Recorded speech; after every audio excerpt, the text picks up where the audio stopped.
Қора. Қорада кім тұрады? Сиыр, шаян, әлде піл?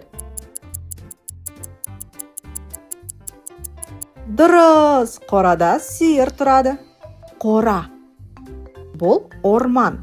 Орманда кім тұрады? Тасбақа, қасқыр, әлде керік? Иә, орманда қасқыр тұрады. Бұл ағаштың қозы. Мұнда кім тұрады? Панда, қаз, әлде тиін? Иә, мұнда тиін тұрады. Ағаштың қуысы. Бұл аквариум. Оның ішінде су бар. Суда кім тұрады? Көбелек, балық, әлде қарға? Иә, балықтың үйі аквариум.